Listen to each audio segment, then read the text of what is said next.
Hi hello guys, இந்த வீடியோவில் நம்ம என்ன பார்க்க போகிறோம் அப்படின்னு கேட்டால், நம்ம ஒரு டூர்னமெண்ட் ப்ளே பண்ணிகிட்டு இருக்கோம். எல்லாருக்குமே தெரிஞ்சிருக்கும். அதோட 4th மேட்ச்சு ஆர்சிபியோட மோத போகிறோம். ஸோ வேறு லெவலான ரைவல்ரியாக இருக்க போது. ஸோ மிஸ் பண்ணாமல் பாருங்கள். போன மேட்ச் குஜராத்தோடு இல்லைங்க, எஸ்ஆர்ஜோட மோதிருந்தோம். ஏன்னா அதுக்கு முன்னே குஜராத் லக்னோட எல்லாத்தையும் மோதிருந்தோம். அந்த எல்லா மேட்சையும் பார்க்கல அப்படின்னா மறக்காமல் பார்த்துவாங்க. போன மேட்ச் தான் ஹை த்ரில்லிங்காக இருக்கும், மறக்காமல் பார்த்துடுவாங்க. எஸ்ஆர்ஜ் கூட வேறு லெவலாக த்ரில்லிங்காக இருக்கும், அதையும் பார்த்துடுவாங்க. அண்ட் இந்த மேட்ச் ஆர்சிபியோட மோத போகிறோம். ஸோ தரமாக இருக்கும்னு நினைக்கிறேன். ஸோ யாரெல்லாம் எக்ஸ்பெக்ட் பண்ணுறீங்க அப்படின்றத மறக்காமல் லைக்கை போட்டு சப்ஸ்கிரைப் மட்டும் பண்ணி விட்ருங்க. அப்போ தான் நான் இது மாதிரி நிறைய வீடியோஸ் போடுறதுக்கு எனக்கும் ஒரு பெரிய மோட்டிவேஷனாக இருக்கும். ஸோ இப்போ continue the match RCB vs CSK trials கூப்பிட்ருக்கோம். நம்ம வந்த ப்ரீவியஸ் எல்லா மேட்ச்லேயும் 3 மேட்ச்லேயும் பார்த்தீங்கன்னா டாஸ் வின் பண்ணியிருப்போம். வின் பண்ணலான்னாலும் பேட்டிங் பவுலிங் கிடச்சிருக்கும். சேசிங் தான் நம்மளுக்கு ஒரு லக்கி. இந்த மேட்சும் சேசிங் தாங்க கிடச்சிருக்கு. இந்த மேட்சும் அதே மாதிரி சேசிங் தாங்க கிடச்சிருக்கு. அதே மாதிரி ஒரு சேசிங் தான் கிடச்சிருக்கு. நான் நாட் எக்ஸ்பெக்ட்னு சொல்லலாம். பட் இப்படியே எல்லா மேட்சுக்கும் கிடச்சா வேற லெவலாக இருக்கும். இப்படியே நல்லா போய்கிட்டு இருக்கும்போது ஃபைனல் மட்டும் ஃபஸ்ட் பேட்டிங் கிடச்சா உண்மையுமே நான் ஃபஸ்ட் பேட்டிங் பார்த்தீங்கன்னா நான் ரொம்பவே லக்கி இல்லைங்க, நான் அன்லக்கின்னு தான் சொல்லணும். ஏன்னா ஃபஸ்ட் பேட்டிங்கில் எனக்கு ரன் அச்சா எப்படின்னாலும் சேசிங்கில் எப்படியும் நான் இந்த மேட்சை தோற்றுருவேன். அதனால் எனக்கு எப்படி சேசிங் வருதோ அவ்வளோக்கு நல்லது, அதை மட்டும் தெரிஞ்சுக்கலாம். And Phil Salt on strike. Hosein ஓவரைக்கு ஒரு பெரிய ஷாட்டு, 6 ஃபாஸ்ட்டு பாலே பவுண்ட்ரியை நோக்கி அடிச்சிருக்காரு. 1 பவுன்ஸ் இருந்தால் one of the fans. Fast பாலே தரமான ஷாட்டுங்க. ஆர்சிபி வேறு லெவல் கேம் ப்ளே பண்ணிகிட்ருக்காங்க ஆர்சிபி. ஸோ இப்படியே போனால் வேறு லெவலில் இன்னொரு ஷாட்டு. இது கண்டிப்பாக 6 வரும்னு நினைக்கிறேன். 6 பேப் சால்ட். நான் ஒரு பெரிய இதுதான் அப்படின்றத காட்டுறாருங்க. நெக்ஸ்ட் ஓவர்லாம் விராட் கோலியெல்லாம் இருக்கார். என்ன பண்ண போகிறோம் அப்படின்னு தெரியலை. ஸோ சைட்லாம் போட்டு அடிக்க மாட்டான்னு நினச்சேன். பட் அதுக்கும் அடிப்பேன் அப்படின்ற மாதிரி அதுக்கும் அடிச்சிருக்காருங்க. பேப் சால்ட் பெரிய ஷாட்டு, 6. பிப் சால்ட்டு இப்படியே அடிச்சிட்டு போனால் இந்த மேட்ச் சிஎஸ்கே ஈஸியாக தோற்றுருவாங்க. 4 பாலில் 16. அதே மாதிரி இன்னொரு ஷாட்டு படுத்துக்கிட்டுலாம் அடிக்கிறாருப்பா பிப் சால்ட்டு. இந்த மேட்சை எங்கேயோ எடுத்துகிட்டு போகிறாருங்க மனுஷன். பட் சிஎஸ்கே பெரிய டெஃபினட் பண்ணலாம், பவுன்ஸ் ஒன்று பண்ணலாம் சரியா போல்ட்டுக்கு நேராக அப்படின்னு பார்த்தா அப்பயும் அடிக்கிறாருங்க. இங்கே boundary 2 bounce down the fans. 1 bounce கேள்விப்பட்டிருப்பீங்க, 2 பவுன்ஸ் டவுன் த ஃபேன்ஸுங்க. ஸோ நெக்ஸ்ட் ஓவர் பார்த்தீங்கன்னா நம்ம யாருக்கு கொடுத்துருக்கோம் அப்படின்னா நம்ம கலீல் அகமது கொடுத்துருக்கோம். 133 மேட்ச்சுக்கு 162 விக்கெட் எடுத்திருக்காரு. ஸோ அவருக்கு கொடுத்துருக்கோம். அண்ட் விராட் கோலி 417 மேட்ச்சுக்கு 13,000க்கும் மேலே ரன்கள் அடிச்சிருக்காரு. ஸோ வேறு லெவல் காம்போவாக இருக்க போது இந்த காம்போ. அண்டு கேட்சா இல்லைங்க, செல் டைம் அப்படி கேட்ச் வருங்க, செல் டைம் அப்படி பார்க்கும்போது. பட் இந்த விராட் கோலி இந்த பாலை விட மாட்டாருன்னு நினைக்கிறேன். அதே மாதிரி 6 வேறு லெவலு. முன்னுக்கு பாஞ்சு அடிக்க போனார். பட் சைடில் வந்ததுன்னு சைடுக்கு போய் ஓங்கினாருங்க.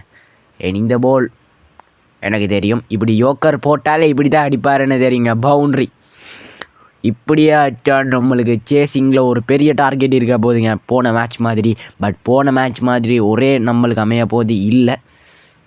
ஸோ ரன்னை எவ்வளவு டாட் பண்ணுறோமோ அவ்வளவு நம்மளுக்கு நல்லது. பெப் சால்ட் இவரை மட்டும் விக்கெட் எடுத்துனா இந்த மேட்சை முடிச்சிடலாம். பட் அவர் அதை விட மாட்டேங்கிறாருங்க. 6 பெரிய ஷாட்டு.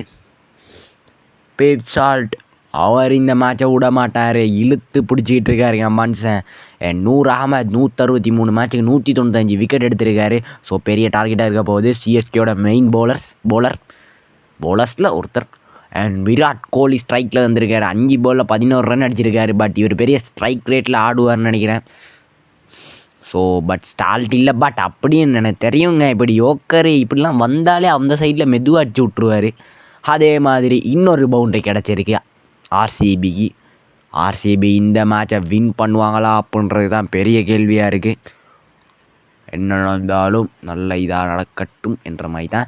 அண்டு ஒரு டாட் கிடச்சிருக்கு, டாட் பால். ஸோ வேறு லெவலாக இருக்க போது இந்த மேட்சை. சப்ஸ்கிரைப் பண்ணவங்க சப்ஸ்கிரைப் பண்ணிக்கோங்க. அண்டு இங்கே பாருங்கள், இன்னொரு பவுண்ட்ரி. விராட் கோலி பார்ட்னர்ஷிப்பு 49, 16 பால் எட்டிருக்கு. 16 பால்லாம் இந்த 5 ஓவர் மேட்ச்சில் ரொம்பவே இருக்குங்க. 5 ஓவர் மேட்ச்சில் அவுட்டுன்னு நினைக்கிறேன். அவுட்டுங்க, பெரிய விக்கெட். நான் உண்மைக்குமே ஸ்ட்ரக் ஆனன்னு சொல்லுவாங்கள்ல, அது மாதிரி ஸ்ட்ரக் ஆகிட்டேன். பட் இங்கே ஒரு பவுண்ட்ரிங்க. பட் எல்பிடபிள்யூ கேட்டிருக்காங்க, ரிவ்யூ கேட்டிருக்காங்கங்க. பட் ஆல்மோஸ்ட் விக்கெட் மாதிரி தான் விளங்குச்சு. பார்ப்போம். விக்கெட்டு தாங்க. சிம்பிளாக ஈஸியாக புரியுது. எனக்கு பார்த்த உடனே விளங்கிச்சு விக்கெட்டுன்னு சொல்லி. இல்லைப்பா நான் ரிவ்யூ கேட்டு பார்க்குறேன்ப்பா அப்படின்னு சொல்லி பார்த்தாரு. அப்பயும் ஒன்றும் பண்ண முடியலை. ஸோ இன்னொரு விக்கெட் கிடைக்கல அப்படின்னு சொல்ல முடியாது. இது தான் ஃபஸ்ட்டு விக்கெட்டுங்க சிஎஸ்கேக்கு. இன்னொரு விக்கெட்லாம் இல்லை, ஃபஸ்ட்டு விக்கெட் இது தான். பட் விராட் கோலியோடது கிடச்சிருக்கு. கேப்டன் இல்லை, பட் இவர் தான் மெயின் ஆர்சிபியோட. அவர் முடிச்சிடுவோம். அண்ட் கேப்டன் வந்திருக்காரு. இவர் தான் கேப்டன் இப்போதைக்கு. 93 மேட்ச்சுக்கு 2700 சுச்சம் தான் ரன் அடிச்சிருக்காரு. கம்மியாக எனக்கு எனக்கு விளங்குது அப்படின்னு தெரில. அண்ட் ரஜத் பாட்டிதார் ஃபஸ்ட் பாலே 1 ரன் முடிஞ்சிருக்கு. 3 ஓவர் முடியுது. 50க்கு 1 விக்கெட். அண்டு நெக்ஸ்ட் ஓவர் போடுறதுக்காக ராகுல் சஹர் வந்திருக்காரு. அவரோட ரன் ஸ்கோர்லாம் பார்க்க முடியலை. ஸோ 3 overs 50க்கு 1 அப்படின்னு இருக்காங்க. அண்ட் ரஜத் பட்டிதார் எப்படி ஸ்ட்ரைக் ரேட்டில் ஆடுவார் அப்படின்னு சொல்லி இந்த ஓவர் தான் பார்க்கணும். பட் காலையே போட்டார், ஒன்றுமே பண்ண முடியல. டாட் வச்சுருக்காருங்க. ராகுல் சஹர் அப்படியே போடலாம்னு நினைக்கிறேன். ஸோ அங்களே போட்டிருக்கேன். பட் இந்த பால் அப்படிலாம் டாட் வராது, அதுக்கு மிச்சமும் விக்கெட் வரும் அப்படின்னு சொல்லி நான் உண்மையுமே இதை டாட்டை நினச்சி தான் போட்டேன். பட் விக்கெட்டு கிடச்சிருக்குங்க. ஒரு மிகப்பெரிய அன்எக்ஸ்பெக்டட்னு சொல்லலாம் ரஜத் பாட்டிதார். பட் அந்த சைடில் சால்ட்டி இருக்கார். அவர் ஸ்ட்ரைக்குக்கு வராமல் இருக்கிற அளவுக்கு நம்மளுக்கு நல்லது. 144 மேட்ச்சுக்கு 3900 ரன் அடிச்சிருக்காரு. ஜிதேஷ் சர்மா அதே மாதிரி பவுண்ட்ரி. இப்போ தான் கொஞ்சம் ரன் குறைஞ்சிட்டு சிஎஸ்கே மெயின் மேட்சை கொஞ்சம் இழுத்து பிடிக்கிறாங்க அப்படின்னு பார்த்தா இன்னொரு பெரிய பவுண்ட்ரி. அண்ட் பிப்சால் ஸ்ட்ரைக்குக்கு வந்திருக்காரு. பட் ஒரு டாட். இந்த லாஸ்ட் பால் டாட் ஒன்று கிடச்சா வேறு லெவலாக இருக்கும். அபியாம். ஸோ நான் ஐபிஎல்னு கமெண்ட்ரி பண்ணுற மாதிரி நினச்சிக்கிட்டு பண்ணுறேன். அண்ட் லாஸ்ட் பால் இப்படியே யோக்கர் போட்டால் இங்கெல்லாம் மட்டும்தாங்க அடிப்பாங்க இவங்க. இது எல்லாத்தையுமே தெரிஞ்சது தான். பட் பவுண்ட்ரி ஒன்று கிடச்சிருக்கு. பட் பரவாயில்ல, இந்த ஓவர் நம்மளுக்கு மெயினாக இருந்திருக்கு ராகுல் சஹரோடது. ஹென்ரி வந்திருக்காருங்க. 3 ஓவருக்கு 4 ஓவர் முடிஞ்சு இப்போ ஸ்பீட் ஓவர் கொடுத்துருக்கோம். ஏன்னா வேறு ஸ்பின்னர்ஸே இல்லை. ஸோ ஸ்பீட் ஓவருக்கே கொடுத்துருக்கோம். பட் நான் இதுக்கு தான் கொடுக்க மாட்டேன் இந்த ஸ்பீட் ஓவர்ஸ், மீடியம்ஸ் ஸ்பீட் ஓவர்கள்லாம். ஏன் அப்படின்னா இப்படி தான் அடிப்பாங்க. ஸ்பின்னர் தான் லக்கின்னு சொல்லலாம். அண்ட் 6ம் கிடச்சிருக்கு ஜிதேஷ் சர்மாக்கு. அண்ட் சைடுக்கு போட்டான். பட் இங்கே மூக்கு மேலே ராஜான்னு நினைக்கிறேன். விக்கெட்டுங்க, கேட்சு. விக்கெட்டு இல்லைப்பா, இது கேட்சு விக்கெட்டுப்பா அப்படின்ற மாதிரி இன்னொரு விக்கெட் கிடச்சிருக்கீங்க சிஎஸ்கேக்கு. ஜிதேஷ் சர்மா அவர் அடிக்கணும்னு பார்த்தாரன். பிப்சால்ட்டு தான்ப்பா அடிச்சுக்கிட்டு இருக்காரு. என்னமோ ஸ்ட்ரைக்குக்கு வர மாதிரி லோகோலாம் காட்டுறாங்க வந்த ஒரு மாதிரி. ஸோ பெரிய பக் ஆகிருக்கு. பட் 6 கிடச்சிருக்கு பிப்சால்ட்டுக்கு. உங்களுக்கு புரிஞ்சுக்கணும்னு நினைக்கிறேன். ஏன்னா பிப்சால்ட்டு இந்த மேட்சை பொழந்து அடிக்கிறாரு சிஎஸ்கே போலர்ஸ்லாம். பட் அவுட் ஆகினோடனே என்னமோ ஸ்ட்ரைக்குக்கு வர்ற மாதிரி இப்போ தான் ஃபஸ்ட் பாலை இதாக்குற மாதிரி காட்டிச்சு. நீங்கள் பார்த்துருப்பீங்க. அண்ட் இன்னொரு 6 இங்கே நம்ம பேசிக்கிட்டு இருக்கோம் பக்கை பற்றி. பட் அவர் அதெல்லாம் பார்க்காம சரிடாக நாட்டிக்கிறோண்டா அப்படின்ற மாதிரி இன்னொரு 6. அண்டு 15 கம்ப்ளீட்டிங்க பிப்சால்ட்டுக்கு. இங்கே 15 கம்ப்ளீட் பண்ணியிருக்காருங்க. 12 பால்னு நினைக்கிறேன். And wicket. பிப்சால்ட் இப்போ தான் செலிப்ரேஷன்லாம் பண்ணி மூட் ஆகிக்கிட்டு இருந்தார். பட் அவரை வீட்டுக்கு அனுப்பியிருக்காருங்க இங்கே ஹென்ரி. இப்போ தான்ப்பா கலர்ஸ்லாம் போட்டு எத்தனை செலிப்ரேஷன் பண்ணிகிட்டு இருந்தார். எப்படி செலிப்ரேஷன் பண்ணிட்டு இருந்தார். அவர் அப்படியே வீட்டுக்கு அனுப்பியிருக்காங்க. அண்ட் குருநாள் பாண்டியா வந்திருக்காரு. இவர் லாஸ்ட் பால் மட்டும்தான் அட்டாக் பண்ண போகிறேன். பட் அதுவும் 6 அடிப்பேன் அப்படின்ற மாதிரி ஒரு பெரிய ஷாட்டு. 6 பெரிய ஷாட்டு. இது ஒரு தரமான ஷாட்டுங்க. நான் பார்க்காத ஒரு ஷாட்டு தான் இப்போ வச்சது. அண்டு ஃபஸ்ட் இன்னிங்ஸும் முடியுது. 83 ரன் அடிச்சிருக்காங்க. 84க்கு சிஎஸ்கே வின் பண்ணணும். So Ruturaj Gaikwad and Samson 2 main பேட்டர்ஸை இறக்கியிருக்கோம். தலை தோனி தான் இறக்க பார்த்தேன். பட் அவரை கொஞ்சம் செகண்ட் இதுக்கு கொஞ்சம் வைக்கலாம் அப்படின்ற மாதிரி, ஏன்னா ஒன்றாவதே அவரை இறக்கி விக்கெட்டாக போக விடாமல் கொஞ்சம் வைக்கலாம் அப்படின்ற மாதிரினால அவர் இறக்கலை. அண்ட் ஆர்சிபி பவுலிங் போட தயாராகிறாங்க. And CSK Sanju Samson and Ruturaj Gaikwad. யார் ஸ்ட்ரைக்கில் இருக்க போகிறது? ருத்துராஜ் கெய்க்வாட் 156 மேட்ச்சுக்கு 5020 ரன் அடிச்சிருக்காரு. அண்ட் ஹெசல்வுட்டுக்கு அகேன்ஸ்டாக first ball of innings, first பாலே 6 பவுண்ட்ரி ஃபஸ்ட்டு பாலே 1 பவுன்ஸ் தான் ஒன் இந்த ஃபேன்ஸ். பெரிய டார்கெட்டு போன மேட்ச் மாதிரி தான் இந்த மேட்சும் பெரிய டார்கெட்டு. ஸோ அதை எப்படி அகெயின்ஸ்ட் பண்ண போகிறாங்க சிஎஸ்கே அப்படின்றது நான் எக்ஸ்பெக்டேஷன் ஹையில் இருக்குது. ஸோ இது மூக்கு மேலே ராஜான்னு நினைக்கிறேன். ரொம்ப சத்தம் வருது, கேட்சிங்க சத்தம் வந்துச்சு லேசாக கேட்சிட் அப்படின்ற மாதிரி. இந்த கேமில் கேட்சிட்டுன்னு சத்தம் வந்தால் எப்படி கேட்சிட்டு விக்கெட்டு போகுன்னு தான் அர்த்தம். அதே மாதிரி இங்கே ஒரு விக்கெட் போயிருக்குங்க. ருத்துராஜ் கெய்க்வாட் இப்போ தான் சொல்லிகிட்டு இருந்தேன் ஃபஸ்ட் பாலே பவுண்ட்ரி வந்திருக்கு, ஒரு பெரிய எக்ஸ்பெக்டேஷன் இருக்குது அப்படின்னு சொல்லி. பட் வரலை. அண்ட் தலை தோனி வந்திருக்காருங்க. பட் சஞ்சு சாம்சன் தான் ஸ்ட்ரைக்கில் இருக்க போகிறாரு. வேறு வழி இல்லை, தோனியை இறக்கலாம் அப்படின்ற மாதிரி ஐடியாவில் வந்திருக்கேன். அண்ட் ஒரு பவுண்ட்ரி கிடச்சிருக்கு. சஞ்சு சாம்சன் வேறு லெவல் ஷாட்டிங்க. சஞ்சு சாம்சன் இருந்து தரமான ஷாட் அண்ட் பவுண்ட்ரியும் கண்டு கிடச்சிருக்கு. சஞ்சு சாம்சன் அண்ட் இது ஒரு பெரிய ஷாட்டு. அங்கே ஒரு ஃபீல்டர் இருந்தாங்க. பட் அதெல்லாம் பார்க்காம நான் அடிப்பண்டா அப்படின்ற மாதிரி அடிச்சிருக்காரு 6. அண்ட் புவனேஸ்வர் குமார் 313 மேட்சுக்கு 329 விக்கெட் எடுத்திருக்காரு. Main bowler of RCB. But அவன்லாம் பார்க்க மாட்டேன், யார் வந்தாலும் அடிப்பேன் அப்படின்ற மாதிரி அடிச்சிருக்காரு. யாருப்பா அது? தலை தோனிங்க. தோனி தரிசனம் கிடச்சிருக்குங்க. தலை தோனி தான் அடிக்கிறாரு. ஸோ ஃபஸ்ட்டு பால் அகெயின்ஸ்டாகவே புவனேஸ்வருக்கு அகெயின்ஸ்டாக அடிச்சிருக்காரு தலை தோனி. இந்த பால் என்ன, அதுவும் 6 மாதிரி தான் விளங்கிச்சு, பவுன்ஸ் ஆகவே இல்லை. பட் பவுண்டரி தான் காட்டுது. பரவாயில்ல. போன மேட்ச் எஸ்ஆர்ஜிக்கு அகெயின்ஸ்டாக தலை தோனி வேறு லெவலில் அடிச்சிட்டு இருந்தார். அதே மாதிரி கோலி தரிசனம் கிடச்சிருக்குங்க கோலி டீமுக்கு அகெயின்ஸ்டாக. பட் என்னமோ ஷார்ட் ஒன்று அடித்தேன். பட் எங்கே அடிக்கிறேன் அப்படின்னு பார்த்து and no ball. Bhuvneshwar Kumar தலை தோனிக்கு அகெயின்ஸ்டாக அடிக்கிறாருங்களா அந்த மனுஷன். அதனால ப்ரெஷரில் நோ பால் ஒன்று போட்டாப்பில். அண்ட் அப்பயும் அடிப்பேன்ற மாதிரி அடிச்சிருக்காரு. பட் 6 கிடைக்கல. பட் பவுண்ட்ரி ஒன்று கிடச்சிருக்கும் கண்டிப்பாக. பவுண்ட்ரி தலை தோனி இந்த மேட்ச் அவருக்கு மேன் ஆஃப் த மேட்ச் கிடைக்கும் அப்படின்னு நினைக்கிறேன். பவுண்ட்ரி தலை தோனி இதை பெரிய ஷாட் ட்ரை பண்ணார். பட் படலை, பவுடி ஷாட். அண்ட் 19 பாலில் 54 ரன் அடிக்கணும். அண்ட் சஞ்சு சாம்சன் ஸ்ட்ரைக்கில் இருக்க போகிறாரு. மெயின் பாலுங்க இதெல்லாம். பட் வேறு லெவல் ஷாட்டு விழுந்து அடிக்கிறார். நான் இப்போலாம் அடித்ததே இல்லை, அதுவும் ஆப்போனண்ட் அடித்தாலே நான் அப்படி பார்ப்பேன். பட் நம்மளே அடிச்சிருக்கோம் இது. ஸோ வேறு லெவலில் இருந்திருக்குங்க அந்த ஷாட்லாம். சும்மா நான் எதிர்பார்க்கவே இல்லை. பட் வேறு லெவலு. 16 பாலில் 48 ரன்னு. பட் நான் அடிப்பேன் அப்படின்ற மாதிரி. பட் மூக்கு மேலே ராஜான்னு நினைக்கிறேன்.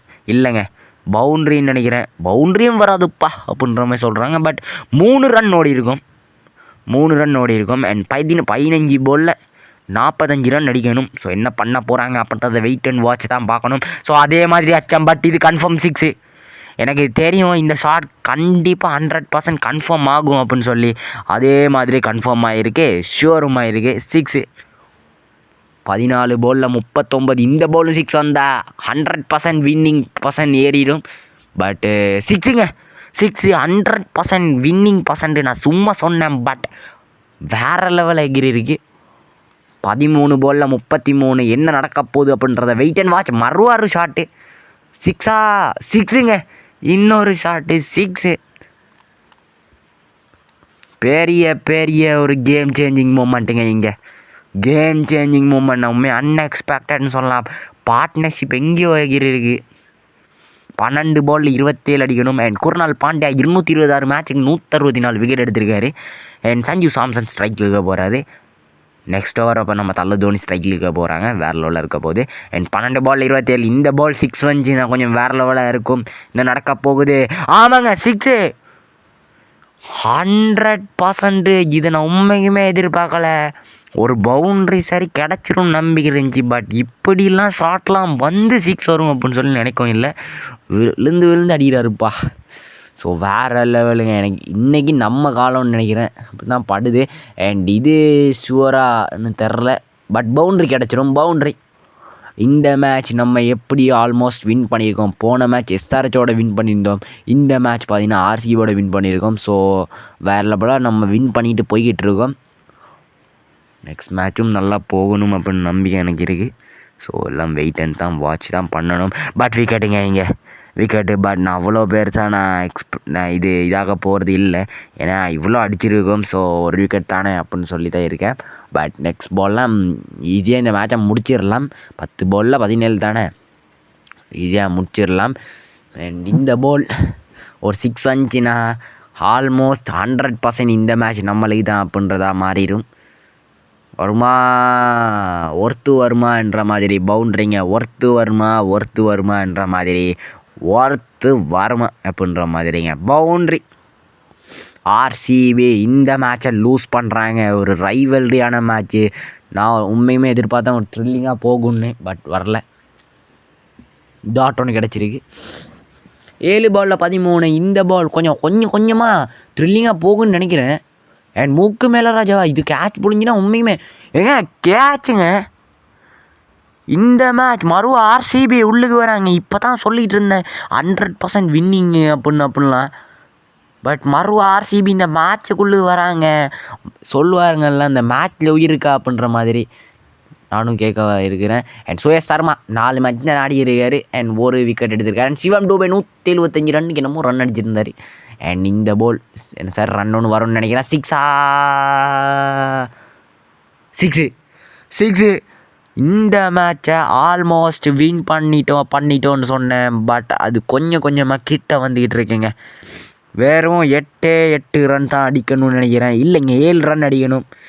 ஸோ இந்த மேட்ச் முடியும். இந்த பாலே மேட்ச் முடியும்னு நினச்சேன், பட் படலை. பவுண்ட்ரி ஒன்று கிடச்சிருக்கு. நெக்ஸ்ட் பால் மேட்ச் முடியுமா அப்படின்றது தான் ஹை எக்ஸ்பெக்டேஷன். ஸோ லாஸ்ட் வரைக்கெல்லாம் போகவே கூடாதுங்க. கேட்சோ விக்கெட்டோ ஒன்றுமே போகாது. டோட் கூட ஆகக்கூடாது. இந்த பால் மேட்ச் முடியணும். ஏன்னா 4 பால் தான் இருக்குது. ஏங்க இதான் சொன்னேன். இங்கே ஒரு டிப் கேட்சு. நான் உண்மையுமே டாட்டுன்னு நினச்சேன், பட் டிப் கேட்சு பின்னால் பட்டு ஒரு கேட்சு. டிப் கேட்சுங்க விக்கெட்டு ஆல்மோஸ்ட். பட் நம்ம ரிவ்யூலாம் கேட்க முடியாதுன்னு நினைக்கிறேங்க. அப்படிலாம் கேட்குற மாதிரி ஆப்ஷன் தான் வேறு லெவலில் இருக்கும். ஸோ அப்படிலாம் கேட்க முடியாது. அண்ட் ஒரு விக்கெட் சிவம் டூபே. பட் பரவாயில்ல 6 ஒன்று அடித்தார். ஸோ 3 பாலில் 10 ரன்னுக்கு மேட்சை இதாகிறாரு. அண்ட் சஃப்ராஸ் கான் 102 மேட்சுக்கு 1220 ரன் அடிச்சிருக்காரு. அண்ட் 3 பாலில் 3 சூப்பர் ஓவருக்கு வாய்ப்பு இருக்கா அப்படின்றதும் நிறைய பேருக்கு கொஞ்சம் எக்ஸ்பெக்டேஷன் இருக்கும். ஸோ எல்லாமே வெயிட் அண்ட் வாட்ச்னு நினைக்கிறேன். இந்த பால் ஆல்மோஸ்ட் வின் பண்ணிடுவோம்னு நினைக்கிறேன். 6ங்க இந்த மேட்ச் முடிஞ்சிருச்சு. இந்த மேட்ச்சு ஃபினிஷ் பண்ணிட்டோம். இப்போ தான் சொன்னேன் இந்த மேட்ச்சே முடிஞ்சிடும் அப்படின்ற மாதிரி. நான் நினச்சேன் அந்த ஷார்ட்டாக அடிப்பார் அப்படின்னு சொல்லி. பட் 100% 6ஆக முடிஞ்சிருக்கு. நான் நினச்சேன் பவுண்ட்ரி வரும்னு சொல்லி, பட் 6 கிடச்சிருக்கு. ஆல்மோஸ்ட் இந்த மேட்சை வின் பண்ணிட்டோம் ஃபுல்லாகவே. சிஎஸ்கே ஆர்சிபியை டெஃபினட் பண்ணியிருக்காங்க. நம்ம போன மேட்ச் நம்ம ஃபஸ்ட்டு 2 மேட்ச் பார்த்திங்கன்னா லக்னோக்கும் குஜராத்துக்கு அகேன்ஸ்டாக நம்ம தோற்றுருப்போம். அண்ட் அடுத்த வர எஸ்ஆர்ஹெச் ஆர்சிபி 2 மேட்சும் வின் பண்ணிட்டோம். And man of the match சொன்ன மாதிரியே தலை தோனிக்கு தான் விழுந்திருக்கு. ஸோ வேறு லெவலாக இருந்துச்சு இந்த மேட்ச். யாரெல்லாம் பிடிச்சிருந்துச்சி இந்த மேட்ச் அப்படின்றத மறக்காம கமெண்ட்டில் சொல்லுங்கள். போன 2 மேட்ச் இல்லாமல் இந்த போன மேட்சும் த்ரில்லிங்காக இருந்திருக்குன்னு நினைக்கிறேன். ஸோ போன மேட்ச்லாம் வேறு லெவல் த்ரில்லிங்காக இருந்திருக்கும். வாயிலே வர மாட்டேங்குது. ஸோ அதெல்லாம் பார்க்காதவங்க மறக்காமல் பார்த்துடுவாங்க. அண்டு இந்த வீடியோ நான் முடிச்சிருக்கேன். அண்ட் சப்ஸ்கிரைப் பண்ணால் சப்ஸ்கிரைப் பண்ணிக்கோங்க. அண்ட் லைக் பண்ணாலும் லைக் பண்ணிக்கோங்க. அப்போ தான் நான் போகிற வீடியோஸ் உங்களுக்கு நோட்டிஃபிகேஷன் வந்துகிட்டே இருக்கும். சப்ஸ்கிரைப் பண்ணி பெல்லைக்கான டங்குன்னு தட்டி விட்டுருங்க. அப்போ தான் நான் போகிற வீடியோஸ் நோட்டிஃபிகேஷன் வரும். நான் இன்னொரு ஆசமான வீடியோவில் நான் சந்திக்கிறேன். அது ஒரு காட்டும். Keep waiting. Bye guys.